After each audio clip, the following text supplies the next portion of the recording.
semua, selamat datang di channel Baca Saham. Pada video ini, kita akan membahas satu topik dengan judul seperti thumbnail ini. Untuk itu, nonton hingga selesai agar mendapat pemahaman yang utuh. Dan sebagai informasi, semua nama saham dan pembahasan bukan rekomendasi dan hanya informasi. Ingat, untung rugi kamu tanggung sendiri ya. Nah, saat ini kita akan melihat cuplikan video dengan judul Wealth Wisdom 2023 Loh Keng Hong Wisdom yang berasal dari channelnya Permata Bank. Video ini diupload pada tanggal 3 Oktober tahun 2023. Untuk itu, jika kamu mau nonton fullnya, silahkan nonton pada sumber resminya ini. Nah, dari video yang nantinya akan kamu nonton, setidaknya saya memperoleh 3 pelajaran berharga. Sebelum nonton videonya, berikut ini beberapa poin pembelajaran yang bisa saya peroleh. Pertama, tentang money management. Saat harga saham turun signifikan, misalnya crash, pastikan kita masih punya dana untuk beli di harga yang lebih rendah. Artinya yang saya pelajari, jangan membeli saham pada satu harga saja. Terlepas dari apakah saham itu sudah murah atau belum, selalu persiapkan dana cadangan untuk kondisi yang jarang terjadi. Misal, harga saham turun signifikan.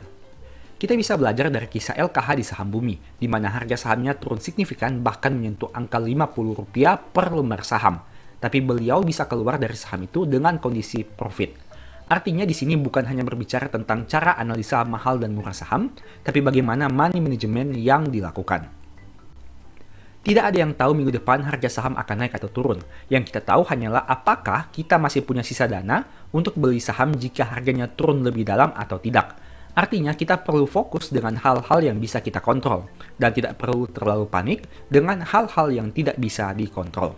Sebagai informasi, kalau kamu mau belajar tentang bagaimana memiliki psikologi yang tenang saat kondisi saham sedang turun atau terbang, mungkin ebook psikologi saham bisa membantu. Info pembelian silakan WA di nomor di awal atau akhir video. Poin kedua, fokus di sektor yang dikuasai. Pak Loh Keng Hong sering mengatakan bahwa dia sangat menyukai sektor perbankan dan batubara. Kamu tentu sudah tahu beberapa saham bank dan batubara yang dia miliki. Bahkan saat video ini dibuat, LKH tercatat memiliki saham Bank Danamon berdasarkan data per November 2024 dari website resmi perusahaan.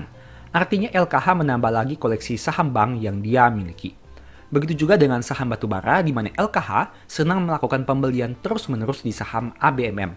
Kalau kamu lihat informasinya, bahkan tercatat LKH masih terus membeli saham ini hingga akhir tahun 2024. Artinya apa yang dia katakan itu dia lakukan, yaitu tertarik dengan saham bank dan batubara. Bahkan menurut LKH, saham bank sangat menarik untuk di-hold dalam jangka panjang, karena labanya cenderung tumbuh. Sekarang labanya besar, ke depan tidak menutup kemungkinan jadi lebih besar lagi.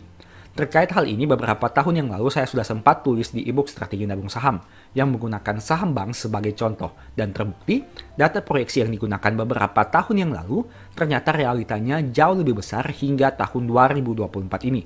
Artinya perusahaan ini mampu menciptakan laba yang jauh lebih besar dari proyeksi yang digunakan beberapa tahun yang lalu. Poin ketiga, jadi full-time investor. Untuk menjadi full-time investor, faktor utamanya adalah uang dan pengalaman. Ada uang tanpa pengalaman bisa sangat beresiko, ada pengalaman tanpa uang juga tidak bisa berbuat banyak, karena biaya hidup butuh uang bukan pengalaman. Artinya dua hal ini sangat berkaitan satu dengan lain.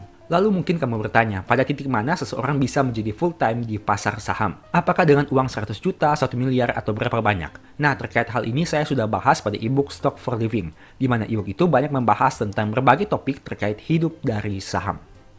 Setelah melihat beberapa poin tadi, sekarang mari kita simak saja cuplikan videonya agar kamu memperoleh informasi yang utuh.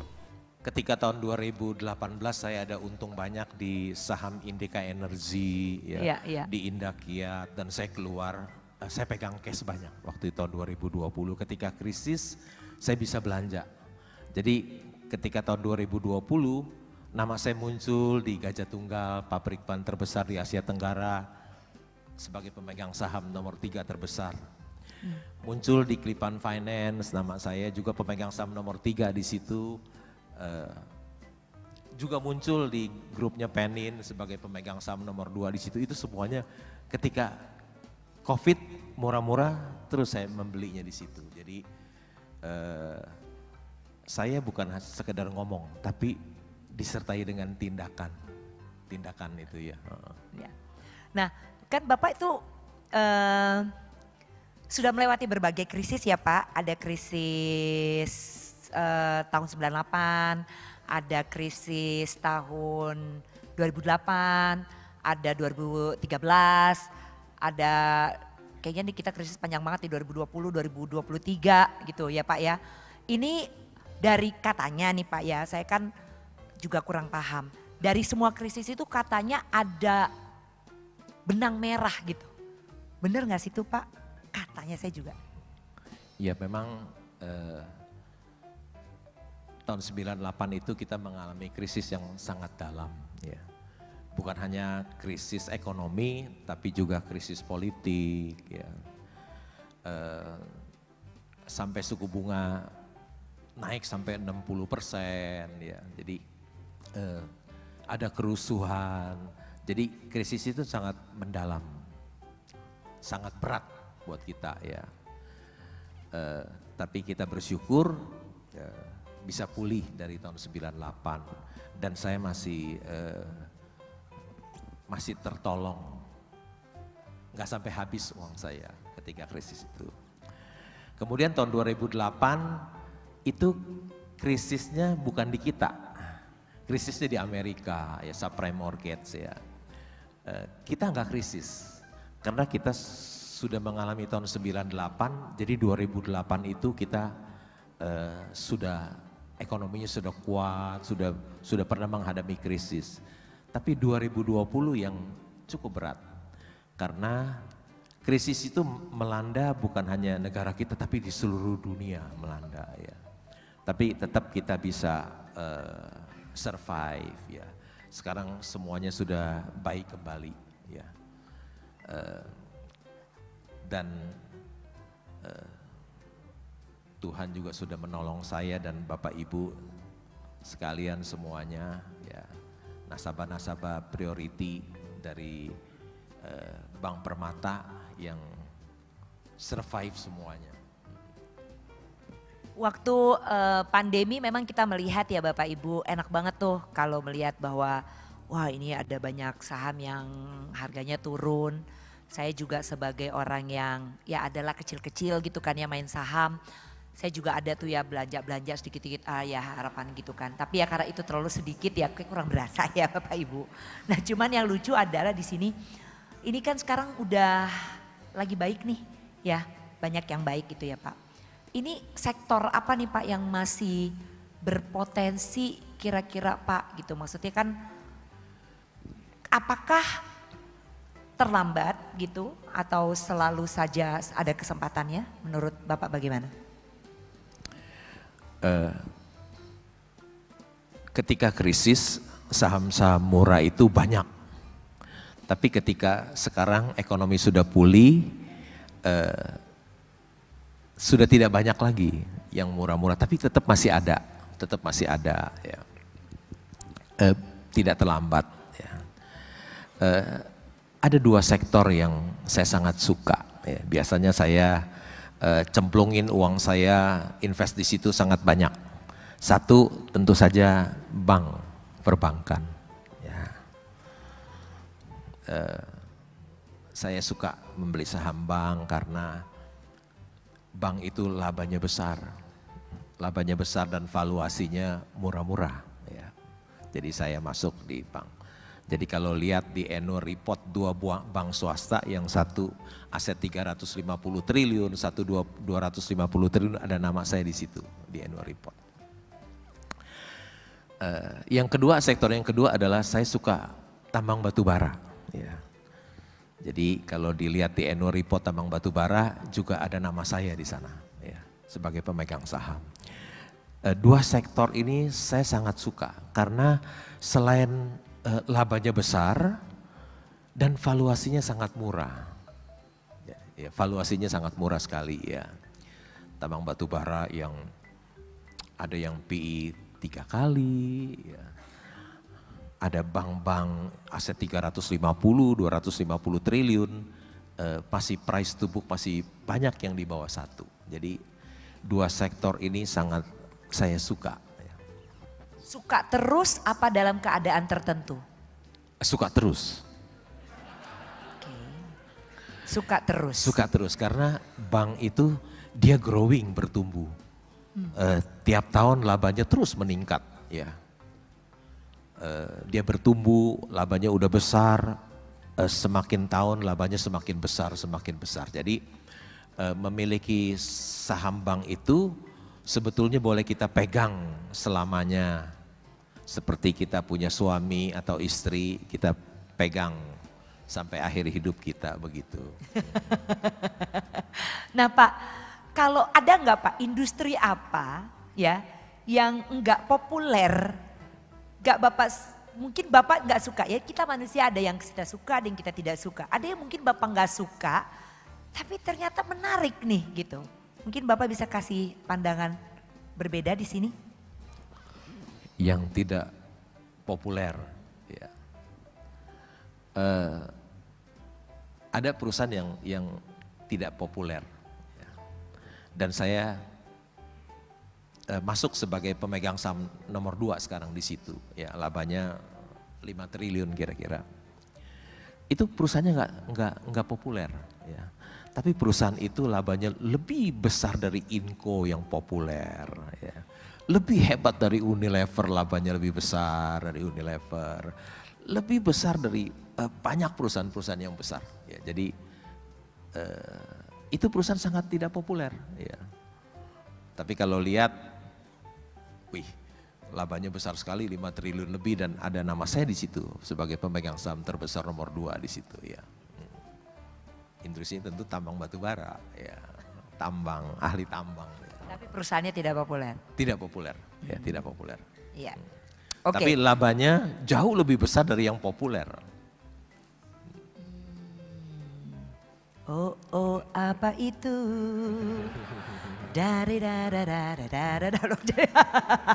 Perusahaannya bisa lebih besar dari Inco, labanya lebih besar dari Unilever dan lain-lain. Oh, banyak deh semua. Kalau 2 perusahaan itu aja labanya kalah, apalagi yang lain kan. Oh gitu ya Pak ya. Oke. Oke, nah Pak, menarik bahwa Bapak itu seorang value investor dan Bapak sangat, ya ini adalah investasi yang Anda banyak menghabiskan waktu ya ini.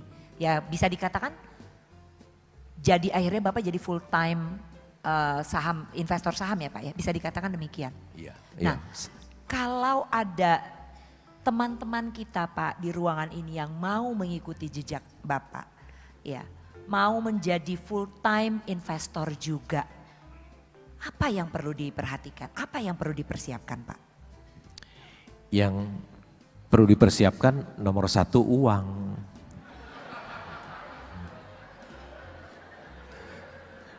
Kalau nggak punya uang kan nggak bisa, kan jadi seorang full time investor kan kita butuh biaya hidup, ya kan, untuk hidup. Jadi harus punya uang banyak dulu. Jadi kalau nggak punya uang ya harus bekerja,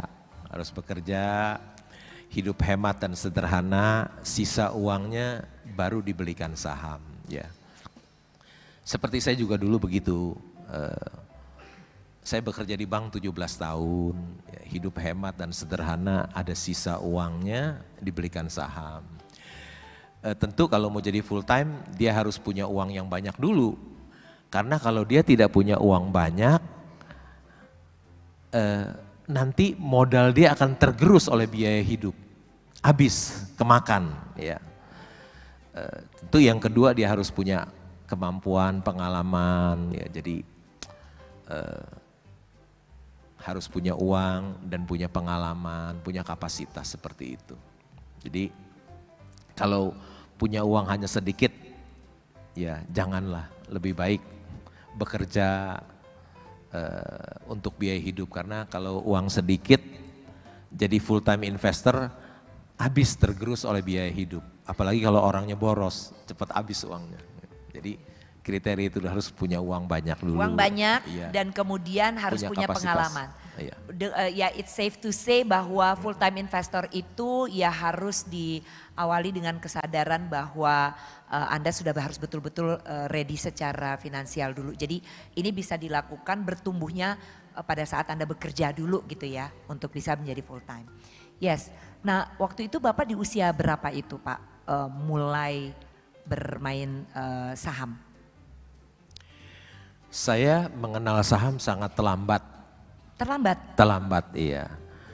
Saya mengenal saham ketika usia saya 30 tahun.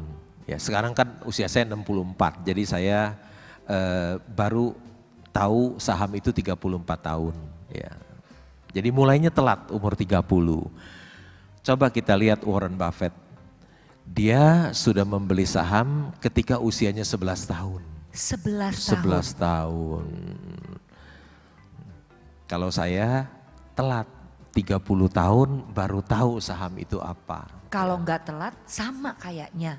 Walaupun sekarang juga udah deket ya Pak. Semoga. Begitu Pak. Tapi tetap bisa ya Pak ya keberhasilan itu dicapai. Kunci, tadi kan di awal saya sempat mention mengenai bagaimana berinvestasi ini tuh musuh terbesarnya adalah diri sendiri. Gitu. Itu tidak disampaikan oleh saya sebetulnya. Saya juga mengutip dari apa yang disampaikan oleh Benjamin Graham tadi itu, seorang ekonom Amerika. Nah, adalah orang tuh selalu emosional. Emosional di sini tuh menurut Bapak lo seperti apa Pak emosionalnya? Orang yang emosional itu biasanya dia tidak tahu apa yang dia beli. Kalau dia tahu apa yang dia beli, tentu dia tidak emosional, dia tenang saja. Ya. Bagaimana supaya kita tahu apa yang kita beli, kita tidak sehingga kita tidak emosional, yaitu kita harus baca annual report. Baca annual report, di sana kita bisa tahu siapa direksi dan komisarisnya, bidang usahanya, terus seluruh keuangannya, laporan keuangannya kita lihat, berapa penjualannya, berapa labanya, berapa laba usahanya, berapa earning per share-nya. Kita bisa lihat modalnya berapa, hutangnya berapa, di kas ada berapa, bagaimana dengan piutangnya, inventorinya semuanya. Jadi kita dengan membaca laporan keuangan, kita tidak lagi beli kucing dalam karung. Kita tahu apa yang kita beli, sehingga kalau kita tahu apa yang kita beli membuat kita tidak emosional, tidak emosional.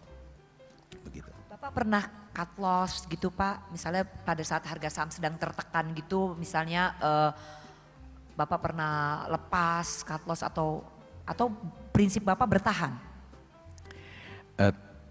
Tergantung perusahaannya.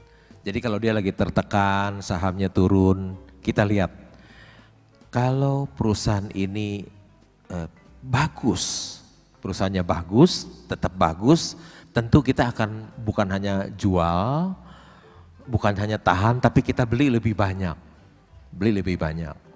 Kalau kita tahu ini perusahaannya bagus, harga sahamnya turun, tentu bukan saja kita tidak jual atau bertahan, tapi kita akan beli lebih banyak, lebih banyak, ya. Karena saya kan membeli Mercy harga bajai, kalau dia turun lagi jadi sepeda kan sedih. Dorong semua lah, duit tambah lebih banyak. Ya, hitung-hitung kita berpikir positif aja, enak ya. Saya nggak minta diskon, dikasih diskon loh, beli lebih banyak begitu. Kecuali saya lihat perusahaan ini begitu jelek ya, yang dahulu saya anggap orangnya ini orang yang jujur dan berintegritas, ternyata saya keliru. Ya. Banyak uang perusahaan yang hilang, rasanya ini nggak ada harapan lagi, itu saya jual. Jadi tergantung kinerja perusahaan itu ya. Oke, baik. Baik Pak, saya tadi sudah diingatkan Mbak Ivi, kita bisa sesi tanya jawab yuk gitu, karena memang di sini rupanya kesempatan untuk Anda bertanya kepada Bapak Loh Keng Hong tuh, oh sabar Mas, belum suruh dia udah tunjuk tangan. Udah deh, gitu. Tapi gak apa-apa, saya senang antusiasmenya. Siap-siap aja Mas di situ, langsung kamu. Ya kamu yang di belakang tadi tunjuk pertama, iya siap-siap di situ. Jadi ya boleh. Karena memang kesempatan untuk bertanya banyak orang kok di sini. Ya yang di belakang dulu itu satu tadi. Enggak, yang di belakang satu itu. Ya kamu yang di belakang. Mas nanti dulu, tunggu. Yang itu, ya oke. Dia, karena dia pakai nafsu. Nafsu itu kalau anak zaman sekarang ngomongnya nggak nafsu, passion. Jangan, saking nafsunya lu lewat. Salah, itu dia mic-nya. Say, aduh. Nah itu bahasa yang tua kayak saya ngomongnya nafsuan. Kalau anak zaman sekarang bilangnya passionate ya. Oke, silakan. Baik, terima kasih. Nama saya Arif, saya dari Jakarta Selatan. Arif, Arif. Yang ingin saya tanyakan kepada Bapak, tadi Bapak sempat bilang Bapak lama ikut bergabung di saham, join di saham. Nah, ketika Bapak join, langkah apa yang pertama Bapak pikirkan sehingga Bapak, oh ikutlah saham gitu. Kemudian resiko apa yang sudah Bapak pelajari selama mengikuti saham? Baik, terima kasih. Terima kasih Arif ya. Oke, silakan kembali. Langsung langkah. Iya. Oke, langkah apa kan katanya Bapak terlambat nih Pak di umur 30 baru join. Pertimbangan apa yang Bapak lakukan waktu itu untuk oke, sekarang saya main saham nih. Gitu. Itu yang pertama ya. Nah, yang ya itu dijawab dulu Pak, nanti yang keduanya kan Bapak soalnya request ke saya waktu kita meeting satu-satu ya. Oke. Iya. Itu dulu. Itu dulu, oke. Saya tuh mengenal saham sangat terlambat ketika usia saya 30 tahun. Ya. Saya masih bekerja di bank. Kenapa saya membeli saham? Karena satu, teman-teman saya di bank itu pada beli saham. Jadi saya ikut-ikutan beli gitu ya. Terus berarti saya beda lihat, sama prinsip Bapak yang tadi dong. Beli dengan tahu gitu kan. Tadi kan Bapak ngomong begitu. Yang awal-awal nggak gitu ya Pak? enggak dong, kan nggak tahu apa-apa dulu, cuman ikut-ikutan. Pertama kali kan ikut-ikutan teman, beli ya beli kucing dalam karung. Kan orang baru nggak ngerti apa-apa, jadi ikut-ikutan teman. Cuman saya suka lihat di koran, ini perusahaan ini go public 7.000, sekarang saya lihat harga sahamnya 30.000. Wih, menarik sekali ya, ada keuntungan yang sangat besar. Ketika saya dikerja di bank kan dulu bunga deposito paling setahun 10% ya dulu ya. 34 tahun yang lalu. Jadi membeli saham itu menarik karena keuntungannya besar sekali, ada capital gain yang sangat besar ya. Dari situ saya mulai mempelajari, terus juga ikut-ikutan teman pada beli di bank ya. Keterusan sampai sekarang 34 tahun, bukan keterusan, keenakan ya. Jadi ini menjawab pertanyaan yang kedua, langkah apa kemudian berikutnya Bapak pada saat mulai apa? Belajar gitu. Jadi gak ikut-ikutan teman terus Mas ya. Jadi kamu jangan bablas tadi sampai sini lagi ya. Oke, udah tahu tuh belajar. Oh Mike di sini, Mike di situ gitu ya Mas ya. Jadi pertama ikut-ikutannya gak apa-apa, tapi kemudian begitu mulai ya harus belajar.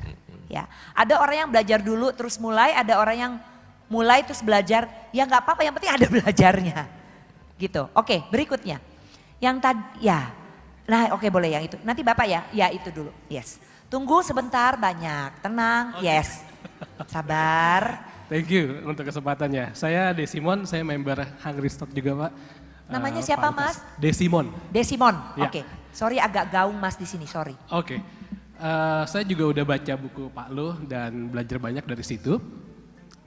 Cuma yang saya penasaran, apakah Pak Lu pernah salah analisa? Atau mungkin ada semacam salah kegagalan? Karena saya percaya bahwa kita perlu belajar dari kisah sukses supaya kita bisa mengikuti untuk jadi sukses. Kita juga perlu belajar dari kisah kegagalan supaya kita enggak mengulangi hal yang sama gitu. Itu satu. Terus kedua, tadi Pak Lu bilang bahwa saya keliru gitu. Nah maksud saya adalah gimana cara bisa menilai direksi atau komisaris atau siapapun itu berintegritas atau tidak. Uang perusahaannya misalkan diambil, nah itu cara menilainya gimana, cara ngeceknya gimana. Karena kan di annual report saya pikir nggak kelihatan seperti itu. Seperti itu Pak Lu. Thank you. Ya, kasih Mas Desimon, menarik juga nih ya karena annual report ada, tapi Ada pengalaman mungkin khusus di mana Bapak merasa Bapak salah analisa? Itu pertanyaan kedua, yang pertamanya loh. Iya. Pertanyaan pertamanya tadi kalau nggak salah, apakah ada yang pengalaman saya salah di dalam membeli saham? Ya, pertanyaan gitu ya. Ya. Lucy tadi ganggu, mana sih tadi? Tentu saja ada Pak. Ya, Warren Buffett pun beli saham juga salah. Ya, saya juga ada mengalami kesalahan juga. Tapi kalau beli saham 10, salah satu yang 9 benar, oke lah Pak, ya kira-kira gitu.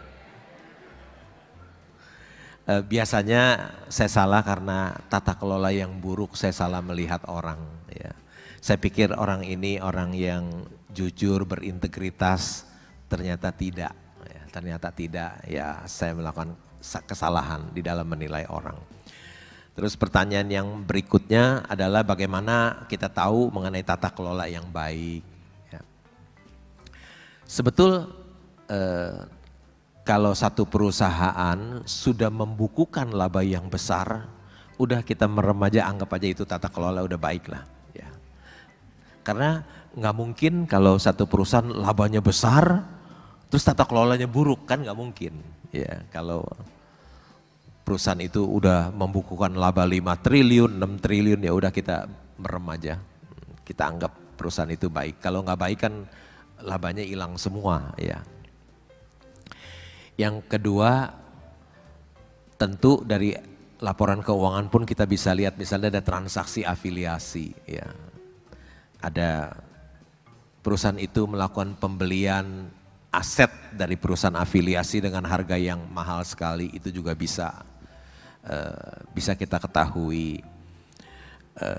Banyak untuk mengetahui tata kelola satu perusahaan. Misalnya kita bisa bertanya dengan pesaingnya, ya, dengan jenis usaha yang sama kita tanya ke pesaingnya, pasti pesaingnya tahu